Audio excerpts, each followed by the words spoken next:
ललन सिंह जी कागज में जेडीयू के अध्यक्ष हैं, व्यवहार में सर से पांव तक आरजेडी के नेता हो गए। अब आरजेडी की भाषा, आरजेडी को कैसे लाभ पहुंचे, इस बात को ध्यान में रखकर लगातार बोल रहे हैं। जेडीयू का नाश होगा, क्या होगा इसका कोई ख्याल नहीं। आरजेडी को कैसे फायदा होगा, आरजेडी के नेता को कैसे लाभ मिलेगा, इसको देखकर बयान देते हैं। मुलाकात हुई है, मुलाकात में स्वाभाविक रूप से राजनीति की चर्चा होगी। तो राजनीति की चर्चा हुई, खास करके बिहार में जो लोकसभा का चुनाव होना है।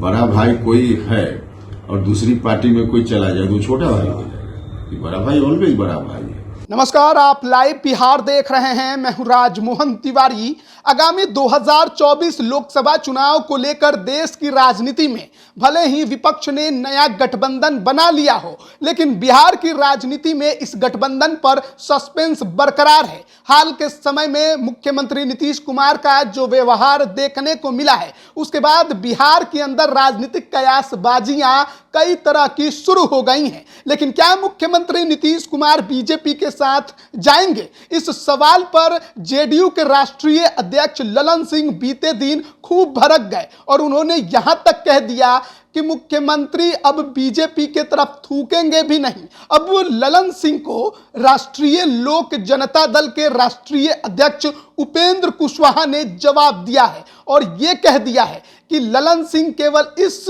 तरीके से काम कर रहे हैं कि आरजेडी को फायदा पहुंचे। उन्हें इस बात से कोई मतलब नहीं है कि जेडीयू बचेगी या खत्म हो जाएगी। मुख्यमंत्री नीतीश कुमार का राजनीतिक भविष्य क्या होगा? इसके अलावा आपको बता दें, उपेंद्र कुशवाहा बीते दिन दिल्ली में थे, केंद्रीय गृह मंत्री अमित शाह से मुलाकात की और बिहार की राजनीति पर क्या बात हुई, एनडीए में हिस्सेदारी यानी सीट शेयरिंग को लेकर क्या बात हुई, इन तमाम मुद्दों पर उपेंद्र कुशवाहा क्या कुछ कह रहे हैं वो पहले आप सुनिए। देखिए, चीजों को अगर ठीक से समझिएगा तो कोई आश्चर्य ललन जी के बयान पर नहीं। आज की तारीख में श्री ललन सिंह जी कागज में जेडीयू के अध्यक्ष हैं, व्यवहार में सर से पांव तक आरजेडी के नेता हो गए। अब आरजेडी की भाषा, आरजेडी को कैसे लाभ पहुंचे, इस बात को ध्यान में रखकर लगातार बोल रहे हैं। और जब बोलते हैं उस वक्त नीतीश जी का भला होगा बुरा होगा इस बात का बिल्कुल ख्याल नहीं। जेडीयू का नाश होगा, क्या होगा इसका कोई ख्याल नहीं।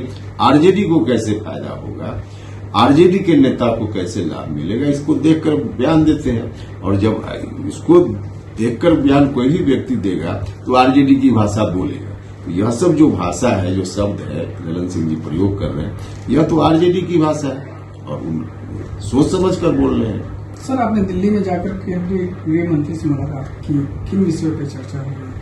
देखिए, स्वाभाविक रूप से जब मुलाकात हुई है तो उसमें कोई खास एजेंडा नहीं था कि इस विषय पर बात करना है या कोई उसमें कोई उसका निर्णय करना है, ऐसा नहीं था।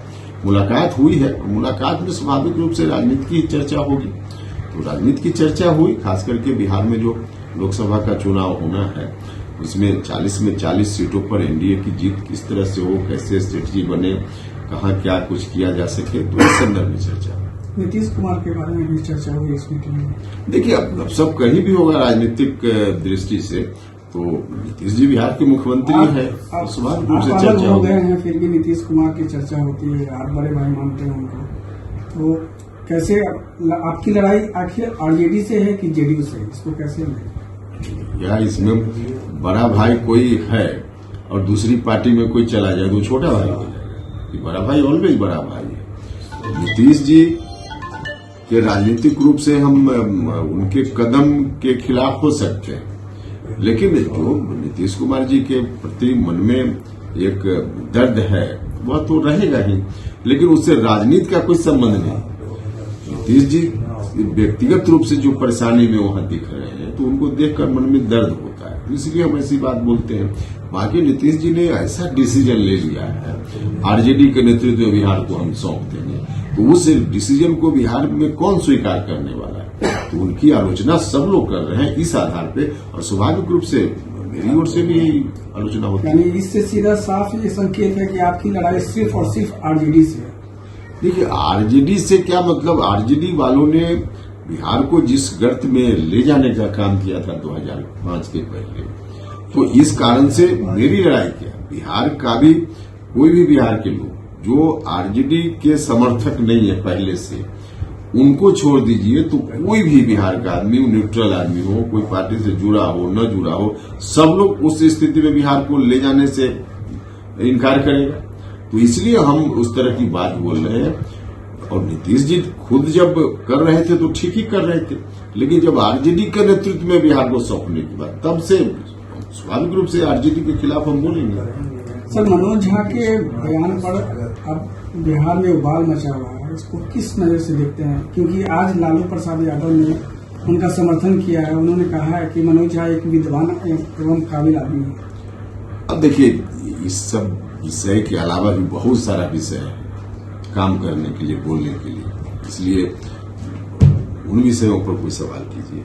बीजेपी के नेता बोलते हैं कि जीप काट देंगे, राघवेंद्र प्रताप बोलते हैं पता नहीं इसका राघवेंद्र जी ने क्या कहा, मुझको नहीं मालूम है, हम कैसे बोलें। तो अभी आपने सुना राष्ट्रीय लोक जनता दल के राष्ट्रीय अध्यक्ष उपेंद्र कुशवाहा को तमाम सवालों का उन्होंने जवाब दिया। ललन सिंह ने जिस तरीके से मुख्यमंत्री नीतीश कुमार और बीजेपी के बीच बढ़ती नजदीकियों पर कड़ी टिप्पणी की थी, थूकने तक की बात कह दी थी, उस पर उपेंद्र कुशवाहा का यह मानना है कि वो आरजेडी की गोद में खेल रहे हैं और आरजेडी को फायदा पहुंचाने के लिए इस तरीके का बयान दे रहे हैं। उनको इस बात से कोई मतलब नहीं कि जेडीयू बचेगा या खत्म हो जाएगा। इसके अलावा एनडीए के अंदर किस प्रकार से आगामी चुनाव की रणनीति बन रही है, 40 सीट जीतने की तैयारी में एनडीए बिहार के अंदर खूब मेहनत कर रहा है और इस पर केंद्रीय गृह मंत्री अमित शाह से मुलाकात हुई। सीट शेयरिंग को लेकर ज्यादा कुछ उन्होंने जवाब नहीं दिया, लेकिन इतना जरूर कहा है